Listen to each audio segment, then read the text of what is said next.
Eurozone finance ministers and the IMF have convened in Brussels to decide the fate of Greece's next bailout payment. Their two previous meetings failed to reach any agreement. Without the bailout cash, Greece is likely to default and be forced to leave the single currency bloc. Well, for more on this, let's now talk to Patrick Young, who's writer and executive director of the investment consultancy DV Advisors. So Greece has met all the demands, Patrick, yet no decision so far. 3 meetings in the last 2 weeks. Why the delay? Why the procrastination? Oh, I think the procrastination is because there's not actually total clarity on just what the terms were Greece had to meet. And ultimately, lots of different, people in the whole agenda have been changing their mind on what they were going to accept from Greece all along. And throughout it, Greece has tried to meet lots of things, but at the same point in time, they've dragged their feet consistently. So ultimately, what we have is a hodgepodge ahead of a meeting, which is a hodgepodge of an entire euro fiasco going back 2 or 3 years. Main issue is, of course, to prove the country's debt and interest payments are sustainable by 2020. Is it realistic that Athens could achieve that? Oh, look, this is just the most ridiculous fiction of all time. I mean, right at the moment, Greece is on target, even on the official data, and frankly, I don't believe that, because I think it's far too conservative. Greece is on target by about 2014, 2015, to have debt of 190% to GDP. Basically, that is just outrageous. 60% is reasonable, 100% is a lot, 120% is probably unsustainable. And what is the target number we're trying to reach here? Well, actually, the Greek economy is going to be rescued by the IMF and the EU if it reaches 120% debt to GDP ratio by 2020 or 2022. So effectively, what we have here is a wonderful solution to the Greek debt crisis is that after 8 more years of hellish suffering, the Greek people will have an unsustainable debt mountain. And can those people in Greece really sustain that for all that time? The social implications here, Patrick? I really don't think they can. I mean, look, we can talk about the Greek economy and the Greek government and how lousy it's been, but can you honestly, reasonably expect your fellow human citizens to spend the next 8 years under swinging austerity? They've already had several years. There are all manner of terrible social problems within Greece. People can't buy medicines. They can't afford to get food.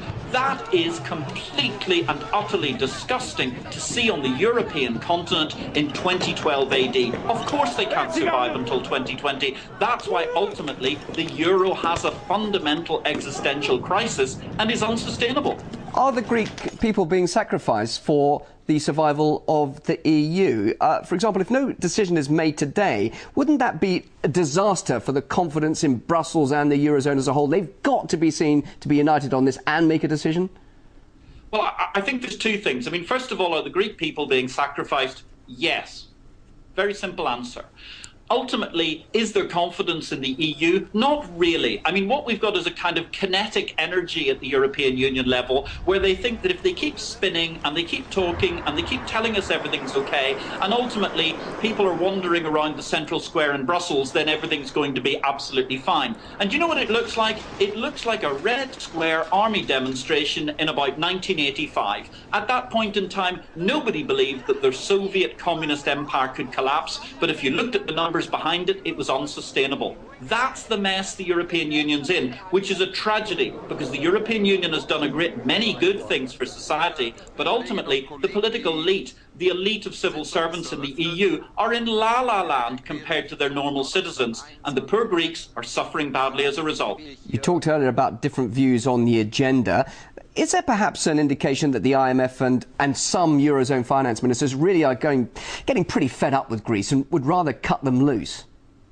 I think there are a considerable number of people who would like to cut Greece loose at this juncture. A, because it's probably the most humane thing to do, but second of all, because ultimately the Greek government has simply failed to do anything that it has really been supposed to do in terms of privatization and so on. Many times it's enacted legislation, but failed to follow through. The taxation system in Greece is broken. All of these sorts of horrible things lead us to the fact that Greece is governed in a third world fashion at the moment, not in a first world fashion. And that ultimately is causing a huge amount of frustration with a great many EU finance ministers, some of whom because they've got lots of money, such as, say, Germany, Holland, and so on. Some of them because they've actually taken their medicine. The poor Irish, 20,000 people on the streets of Dublin at the weekend complaining about the austerity medicine they've had to take. And now they're hearing that the Greeks are going to get all manner of concessions in order to be allowed to get through the next hurdle and get their next bailout.